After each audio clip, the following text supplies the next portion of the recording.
Hi everyone, and welcome back to Mind Virgin, where psychology meets artificial intelligence. I'm your host Tanuan, and today's episode we're going to touch upon using AI in aging population. So AI is a digital companion helping the aging mind. The world is aging, and it's aging really fast. According to the United Nations, the issue of population aging has been one of the global agendas since 2002, when the Madrid International Plan of Action on Aging was first adopted. More than 20 years passed by then, we are actually seeing the shift are accelerating. So like countries like South Korea, Japan, Germany, and Italy are already navigating those challenges of being super aged societies, while countries like the United States are not far behind. So they're eventually going to um, face these issues soon. But what does this mean? So what does aging mean? So like aging doesn't mean by the increase of number of our age, but it's about some changes in our life. So we're apparently going to experience changes in our body, perception, in our emotions, and somehow in our independence. So the way we integrate AI and technology into the lives of older adults should not just be about the function, but we also have to consider how those changes are going to be like. And we also should consider about the dignity. So AI designed for older adults needs to meet them where they are, with softness and with deep respect for their autonomy, which is really important. Because I do believe that aging doesn't mean to become a dependent person. Like I just don't want to frame aging a population to be a dependent person who really needs support on doing even a simple task, such as going to the toilet. But I do want to frame, and I do believe those aging population are also independent people who can regain into the social relationship, regain into the social situation, and become a autonomous being who can do whatever they want to do. And I believe that in those cases, so in those, viewpoints, AI can do and give the right kind of support with them. So to first speak about what changes when we age, aging is not a sudden event, so it is a gradual unfolding and is a natural step of development in our human lives.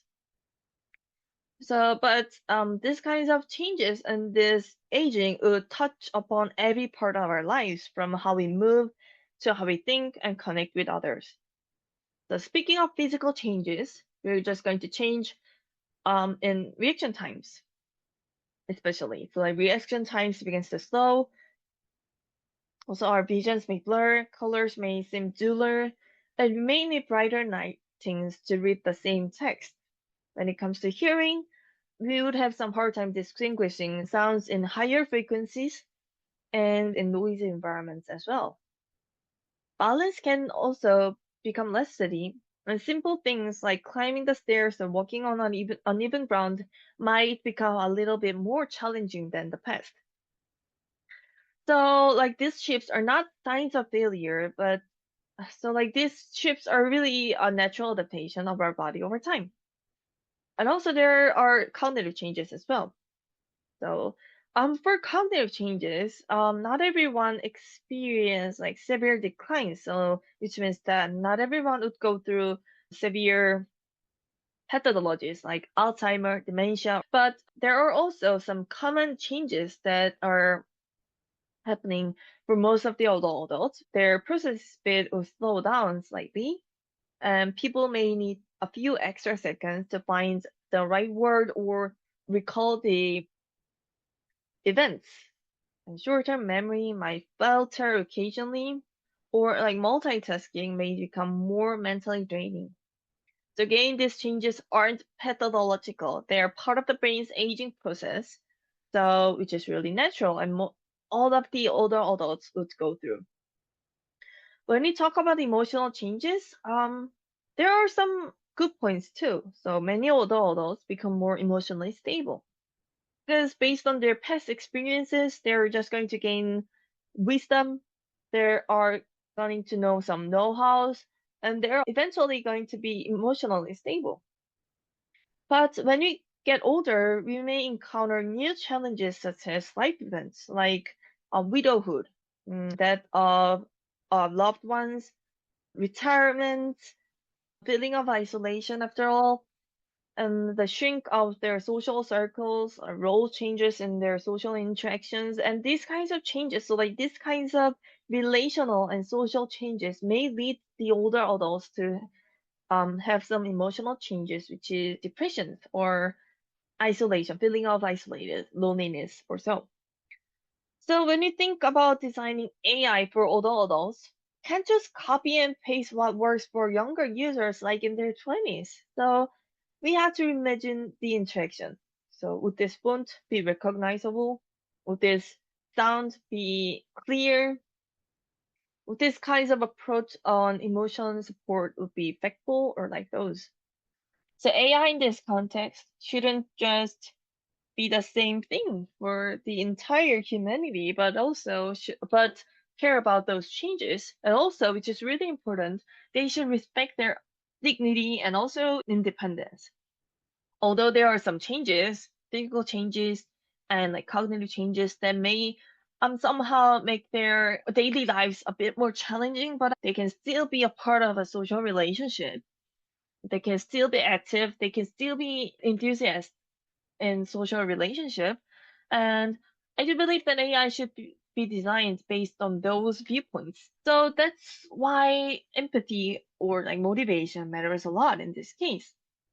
In our earlier episodes of Mind Versions, we explored how AI can show empathy, like generate supportive responses, and even motivate users. So these kinds of capacities of the AI are deeply relevant when it comes to supporting older adults as well, which means that AI have the capacities to get along with the older adults as well.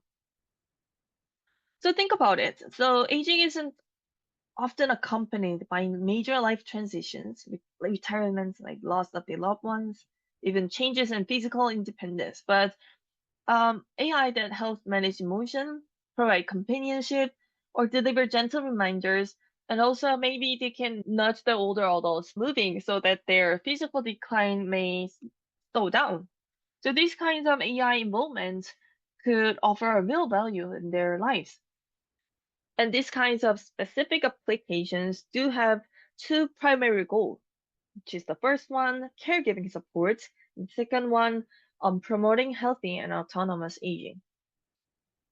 So when we talk about AI in the context of caregiving, we're not just talking about like reminders to take medicines, or like checking their vital signs such as heart rates, but we're also talking about emotional well-being, consistency, and human connections. So one of the most well-known examples would be LEQ, developed by Intuition Robotics. At first glance, when you look at the visuals on the screen, it might look just another smart speaker, which is really similar to like what was it, Alexa. But LEQ is designed with far more intentions, directly aiming for older adults. So it offers daily check-ins, medication reminders, but it also offers like motivational nudges and even casual conversations. So like what sets etiquette apart is its psychological insight. So it recognizes emotional cues, notices changes in behavior, and adapts its tone and language based on the user's states of mind.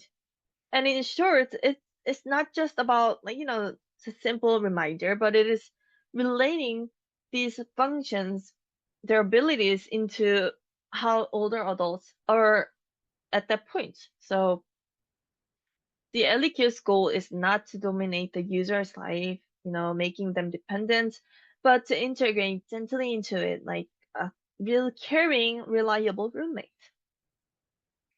In South Korea, culturally attuned projects like Hyodori reflects a similar philosophy. So Hyodori is kind of like a doll-shaped AI, which is the size of a 6-year-old child. And it is an AI-powered companion robot, especially designed for elderly people, so like older adults living alone. So it delivers daily greetings, shares local weather updates, plays music, and reminds users about appointments. But it can also monitor emotional and physical well-being, not through like invasive surveillance, but through subtle check-ins and responsive interactions.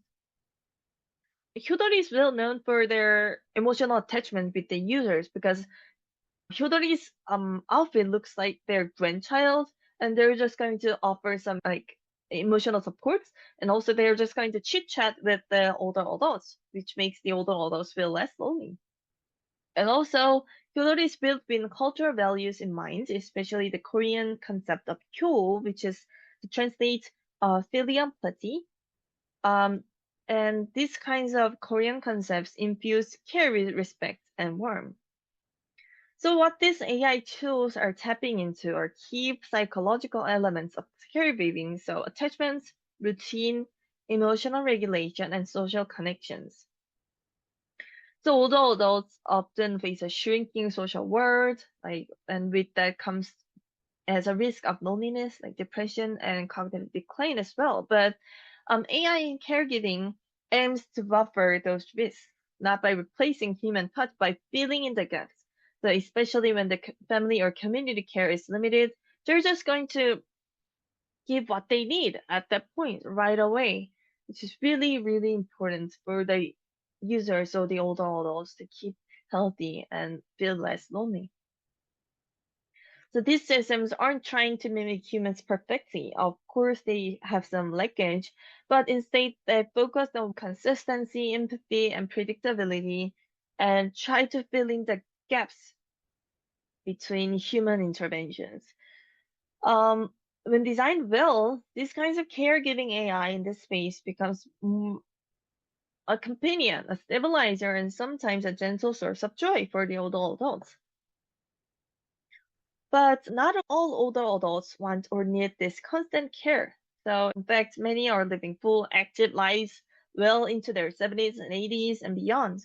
They travel, volunteer, take up new hobbies, and remain intellectually curious. Like for this group, the goal of technology should not be about caregiving. It should be more about being active and just gaining social interactions or so. So AI in this context plays a similar but a different role. So rather than stepping in to take care of them, it steps back. And they're just going to offer a subtle and practical support that enables older adults to maintain their independence and confidence and keep on being active or maybe gain another social role and social relationship. So, like platforms like Neural Nation, which offers personalized brain training exercises that older adults can use in their own or in small groups.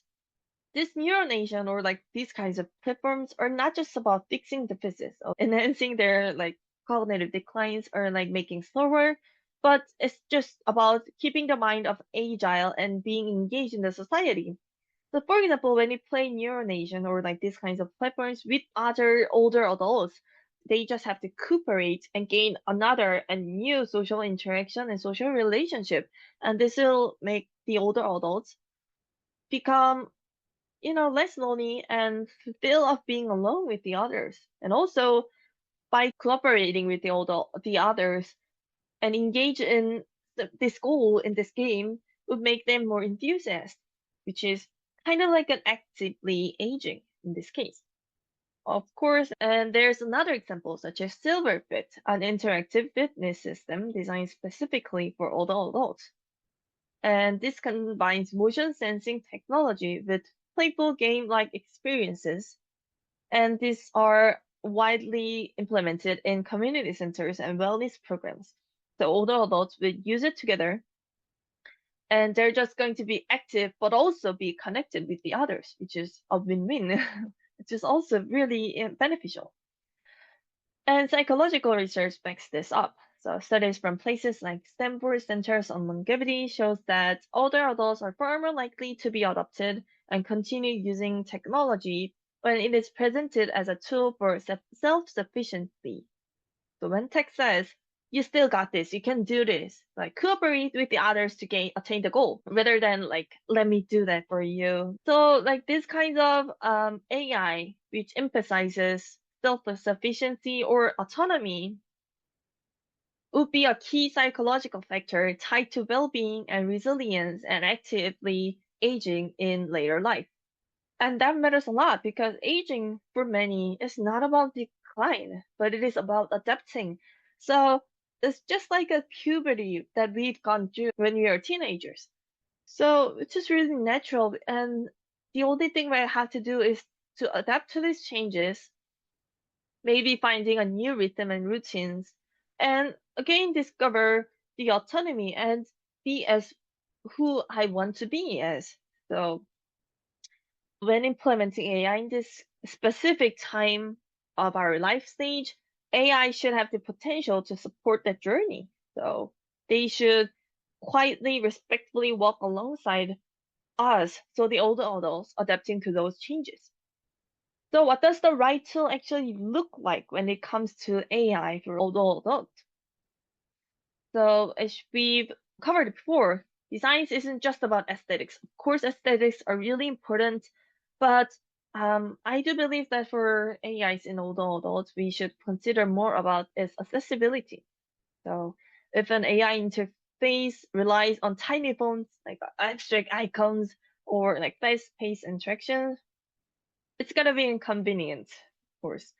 So for older adults, for especially those experiencing normal age-related changes in vision, hearing, or processing speed, the good design for these people should start with the basics. So large, high contrast fonts, simple and recognizable icons, and clearly labeled buttons. And interactions should be slower paced, allowing times for users to process what's happening and respond comfortably.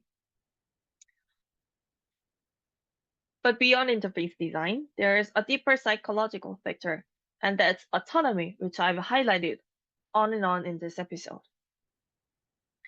A World Economic Forum 2021 report emphasizes the importance of age-inclusive UX, where cognitive loads are minimized and users feel in control rather than controlled by the AI. So that distinction is really, really crucial. And overall, AI should be a companion and be a something with the older adults, offering reminders, suggestions, and support while ultimately leaving the choice in the user, so the older adult's hands. So these kinds of interaction will preserve dignity and build trust. And when older adults are treated as passive recipients of care, their sense of agency can shrink, of course, but when they're invited to engage, so like when the older adults are invited to engage, to steer their own routine or make a new routine, adapting those socially and physical changes and making meaningful decisions by themselves, their confidence would grow. And that's where technology really shines, not by replacing, but by reinforcing their ability to live life on their own terms.